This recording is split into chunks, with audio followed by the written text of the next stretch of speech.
Terima kasih Anda masih bersama kami di Morning News. Sekarang jam 9:41 waktu Indonesia Barat. Dan kita sudah bersama dengan redaktur pelaksana iNews.id, Anton Suhartono. Om Anton, selamat pagi. Selamat pagi. Sehat ya Om ya? Fadli. Iya, senang nih jumpa sama Om Anton lagi. Sehat, alhamdulillah. Om, ini lagi rame nih. Hashtag kabur aja dulu. Yup. Waduh, dan ternyata sampai sekarang ya. Ini kenapa Om? Ini semangat banget anak-anak muda nih untuk Iya. kabur. Ya, ini berangkat dari kegelisahan kali ya, rasa was-was tentang kondisi Indonesia, terutama kondisi perekonomian gitu. Jadi mereka melihat ya, ini kayaknya Indonesia ini belum bisa memberikan sesuatu buat mereka gitu ya. Iya.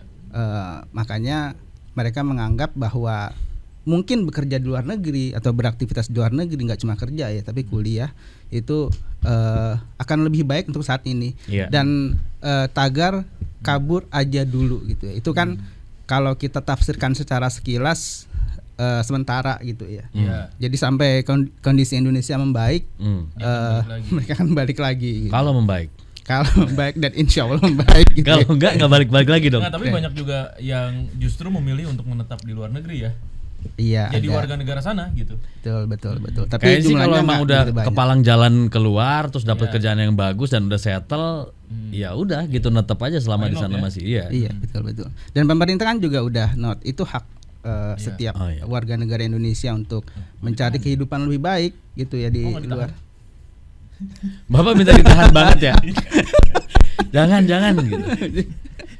Tapi kan emang sebenarnya dari dulu juga banyak ya Iya. orang Iya. dari Indonesia mencari kerja atau kuliah di luar negeri di Eropa atau di Australia. Dari dulu kan sebenarnya banyak ya. Yang menjadi beda apa Om? Iya mungkin ini soal penafsiran aja ya dan kondisi sebenarnya ya. Kebijakan-kebijakan pemerintah yang baru ini kan cukup membuat kaget juga ya. Iya. Terutama efisiensi anggaran. Mahasiswa ketika lulus mereka kan akan berpikirnya saya akan kerja syukur-syukur jadi PNS gitu ya. Iya. Atau swasta gitu Atau ya. pegawai BUMN. Atau pegawai BUMN. Iya. Tapi tiba-tiba Lanyat. anggarannya dipangkas gitu kan. Iya. Iya. Dan itu berdampak gitu kan ke sana gitu. Gimana saya mau kerja gitu Hmm. kan. Ya, orang Jadi karyawannya jadi rumahkan gitu ya. betul. Ya walaupun dibatalkan ya Iya. akhirnya ya pegawai honorer dan PPPK gitu. Jadi ini semacam ketakutan ya, kekhawatiran kondisi akan seperti itu dan ya mungkin kabur aja dulu itu adalah solusi yang dianggap paling baik gitu. Ini memang satu kekhawatiran karena memang susah ya nyari kerja Om ya, terutama untuk Gen Z. Nyari kerja susah atau mungkin kalau misalnya bagi mereka mendapatkan pekerjaan yang layak sesuai dengan harapan mereka itu susah ya. Sepertinya gitu ya. Iya. Makanya ada tagar seperti ini gitu Tapi ya. ini menarik sih. Maksudnya ketika kita bicara tentang hashtag kabur aja dulu tuh sebenarnya ada teorinya Om. Ya, betul. Teorinya itu adalah teori erupsi kepercayaan. Waduh. Gimana tuh? Erosi Seru nih. kepercayaan itu Erosi. kayak erosion trust theory. Oke. Ya, di teori itu disampaikan bahwa sebenarnya ketidakpercayaan ini terjadi karena terhadap pemerintah ya, terjadi karena adanya kesalahan pada kebijakan yang berimbas pada kesejahteraan publik. Oke. Ya kan, tidak adanya transparansi, ya kan, terus kemudian terjadinya banyak korupsi gitu. Nah ini yang terjadi nih sebenarnya gitu. Nah salah satu yang menarik sebenarnya ketika kita mempelajari teori ini adalah Iya. ini terkait soal teori legitimasi yang disampaikan oleh Max Weber. Nah, USKS nih kayaknya. Iya, jadi ini kenapa legitimasi ini penting gitu? Karena pemerintah ada karena legitimasi dari rakyatnya. Oke. Ya kan. Nah, ketika tidak ada legitimasi atau rakyat tidak percaya lagi terhadap pemerintah, maka tidak ada legitimasi. Legitimasi ini yang tergerus gitu. Oh. Nah, jadi ini sebenarnya kalau mungkin bagi sebagian orang ini jadi hal yang ini lelucon gitu. Ini hanya sebatas gerakan-gerakan di media sosial gitu. Tapi kalau mau diperdalam lagi gitu ya. Sebenarnya ini bisa jadi hal yang serius, Pak. Iya. Gitu. Yang jadi persoalan adalah ketika anak-anak mudanya nih pergi gitu.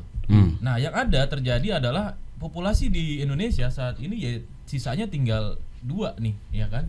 Older, ya kan? Apa orang tua, elders gitu ya, atau enggak anak-anak gitu kan. Iya, Nah, iya. ketika orang tua banyak ya kayak kita nih, kan orang tua semua, coba perhatiin di sini. Saya masih muda ya. Tuh, ya. Maaf, kita masih muda ya. Maaf ya. Kita masih muda. Makanya menimbulkan yang namanya aging population, Pak. Iya. Nah, aging population itu terjadi di negara-negara maju di mana tingkat kelahirannya tuh rendah gitu. Ya kan, orang-orang yang berumur yang akhirnya terus bekerja nih sampai tua gitu, sampai ubanan, ya kan? Kayak siapa? Kayak Mas Dwi nih contohnya kan, masih tetap semangat bekerja. Tapi kan mau keluar negeri juga nggak sembarang berangkat kan Om ya. Betul. Harus punya skill. Yes. Harus punya networking di sana. Iya. Minimal punya knowledge-nya lah. Betul. Kan nggak sembarang bisa pergi juga. Dan yang paling penting adalah kondisi di negara yang dituju. Betul. Iya. Apakah lebih baik? betul? Apakah di sana kondisinya baik-baik aja atau nggak jauh-jauh beda dari Iya. kita? Seperti 11, di 12. Selandia Baru tadi ya di obrolan sama Mas Gaib gitu ya. Di sana tahun 2024 itu ada 70.000 lebih orang yang kabur. Iya Dan kan? hampir setengahnya usia 18 sampai 30 tahun Iya. Bisa gitu. produktif kan? Betul. Nah, iya. Sementara yang masuk cuma 20.000, jadi ada defisit sekitar 40.000 lebih Iya. gitu ya, yang tidak kembali lagi, dan sebagian besar menyatakan tidak ingin kembali lagi setidaknya dalam waktu dekat gitu ya. Itu jadi permasalahan. Sebagian besar pergi ke Australia ya, kemudian ke UK gitu ya, ke Inggris. Itu memang, tapi perbedaannya dengan Selandia Baru ya, dengan di Indonesia. Selandia Baru sebenarnya kondisi ini sudah terjadi Lebih dulu. sebelumnya gitu ya. Iya. Sejak pandemi gitu, karena mereka belum recovery sejak pandemi Covid. Jadi tingkat kunjungan pariwisatanya, turisnya itu belum bisa sampai menyamai ketika sebelum Covid gitu ya. Sekarang baru 88% gitu. Iya. Jadi ada permasalahan lah di Selandia Baru yang akhirnya efeknya ke perekonomian di sana gitu. Iya. Dan di Selandia Baru juga cenderung flat kehidupannya ya. Tuh. Nggak Slow terlalu. living ya? Iya, slow living. Slow living. Gitu, nggak kayak di negara-negara maju. Nah, tapi itu kan kalau dari tadi perspektifnya ini ya, perspektif teori dan pemerintah. Tapi kalau dari perspektif anak-anak muda ini kan sebenarnya ada yang namanya cancel culture ya. Cancel culture. Iya. Nah, itu kayak penolakan terhadap sebuah kebijakan, bisa juga terhadap sebuah tokoh juga Terhadap bisa, orang bisa. ya, terhadap lembaga bisa, Iya, terhadap organisasi juga bisa kan gitu ya. Nah, apakah ini bentuk penolakan gitu sebenarnya gitu? Cancel culture ini kan sekarang lagi rame ya. Anak-anak Betul, sekarang tuh lagi betul. lihat kalau misalnya dia udah nggak srek, udahlah kita cancel aja gitu. Kita Iya, iya. kita boykot dalam tanda kutip gitu ya. Iya, Itu kan iya. banyak tuh kejadian. Apa kayak gitu kan, Mas? Iya, kita ini aja ya, ambil dari kasus kemarin ya, Indonesia Gelap ya, BEM se-Indonesia, Iya. BEM se-Indonesia, mereka ada 13 tuntutan.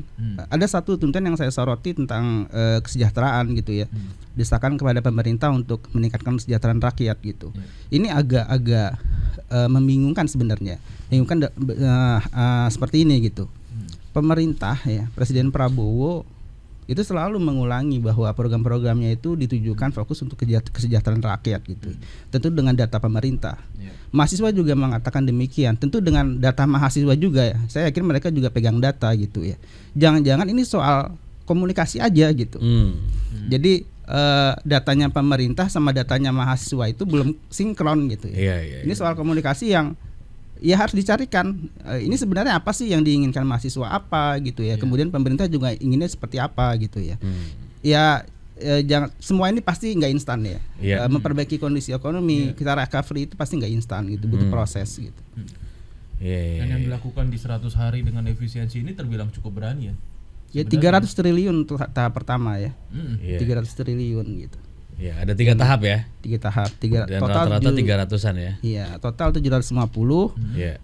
Yang kedua 308 tapi 25 triliunnya dikembalikan ke kementerian dan lembaga. Kemudian yang ketiga 300 triliun itu BUMN ya.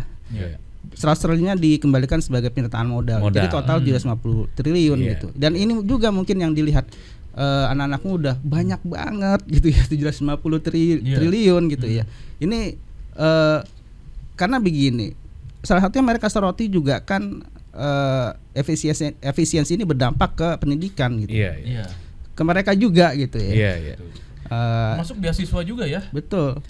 Kemarin Prof Satrio Mendikti Saintek juga bilang bahwa dengan efisiensi ini akan berdampak ke perguruan tinggi. Nanti UKT akan naik juga gitu. Betul, iya. Ya, otomatis ini juga ngefek ke mahasiswa ya. Iya, calon mahasiswa dan mahasiswa juga gitu. Terus sementara tunjangan kinerja dosennya juga kan kemarin sempet ini kan di hold ya. Di hold dulu. Iya. Iya, itu juga kan berpengaruh juga gitu. Iya. Meskipun Pak Prabowo kemarin bilang akhirnya udah kita akan tetap cairkan ya. Betul. Iya, oke. Nah, terkait dengan kabur aja dulu nih, akhirnya rame tuh di sosmed, di Twitter, orang ngasih tips. Iya. Ini cara-cara keluar negeri nih, jalur-jalurnya melalui sini, negara-negara yang bisa dituju nih. Iya.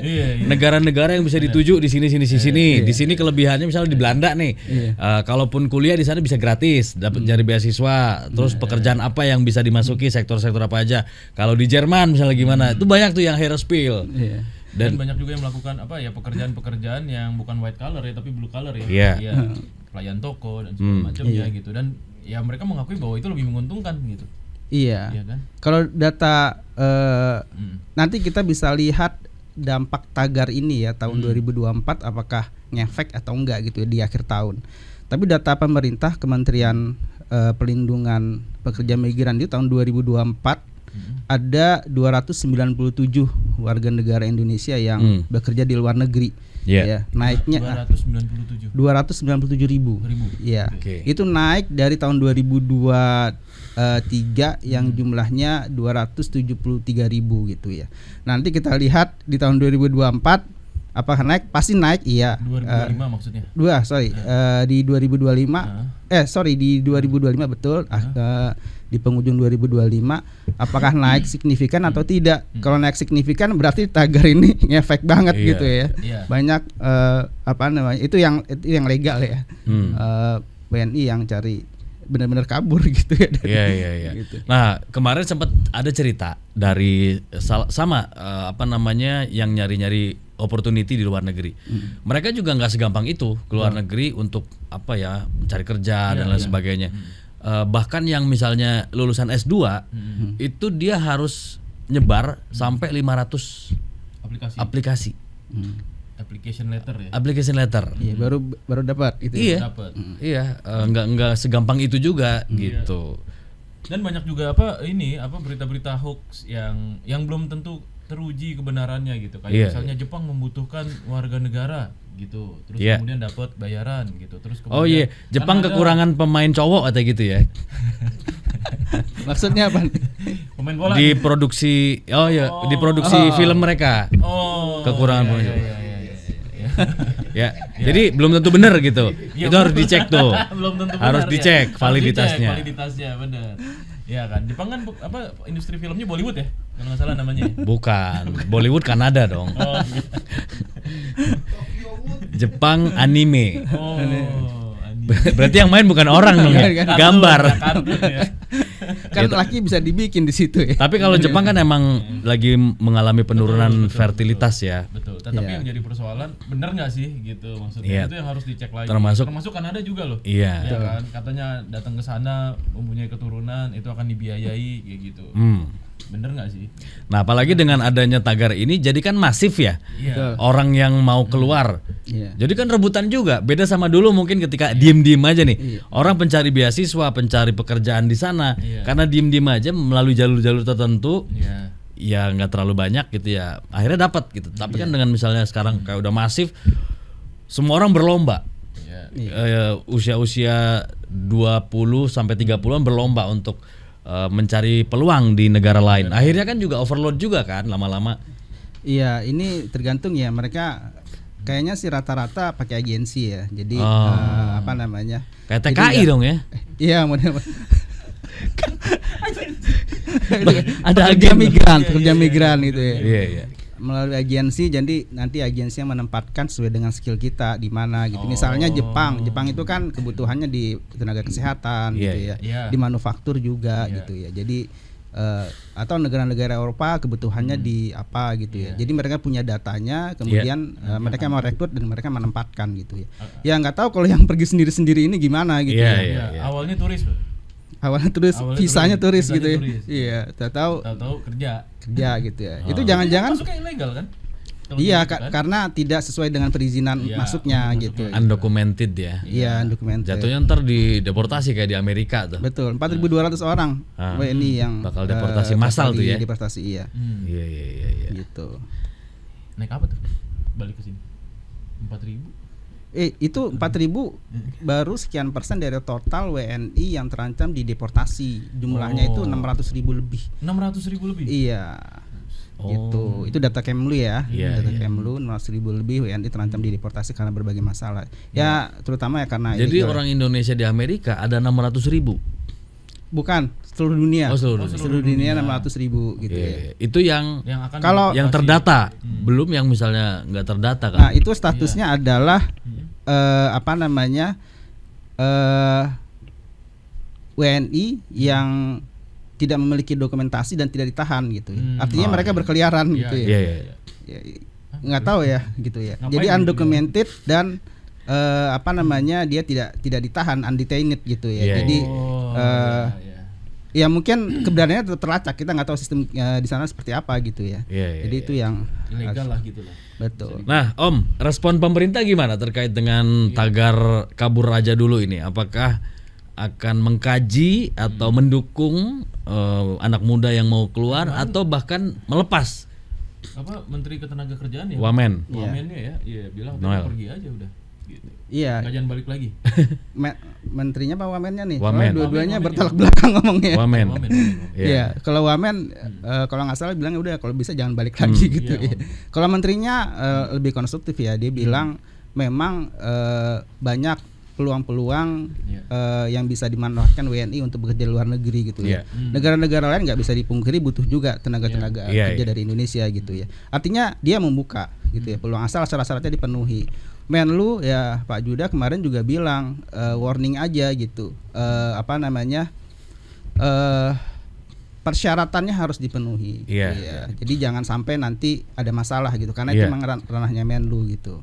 Jadi saya kira pemerintah kalau ya intinya silahkan itu peluang baik. Kalau memang Iya. ada kesempatan silahkan gitu. Iya, iya, benar. Karena mungkin kesempatan di sini juga agak terbatas ya. Kalau kita melihat contohnya nih, ketika ada buka lowongan, syaratnya tuh udah bejibun tuh. Iya. Berpenampilan baik. Terus apa usia maksimal Maksimal. 23, 25, tapi minta pengalamannya 20 tahun tuh. Iya. Jadi 3 tahun udah kerja ya. Iya. Makanya ini yang akhirnya bikin orang, waduh ini syaratnya berat banget nih untuk masuk ke mendapatkan pekerjaan gitu. Sementara di luar negeri kan yang udah usia 30 ke atas juga masih bisa gitu diterima masuk kerja. Masih ada kesempatan. Bahkan kayak misalnya di Malaysia gitu ya, untuk lowongan kerja itu benar-benar di-spill semua tuh. Misalnya ada flyer baliho segala macam. Dari Syarat ya. tunjangan gajinya segala udah ditulis di situ. Iya, nggak heran kalau Malaysia itu tempat paling favorit buat warga Indonesia ya untuk Oh, mencari. oke, nyari kerja, Dari Pak. dari 4,67 juta warga Indonesia yang ada di luar negeri, 2,5 jutanya ada di Malaysia, setengah lebih ya. Setengah lebih ya.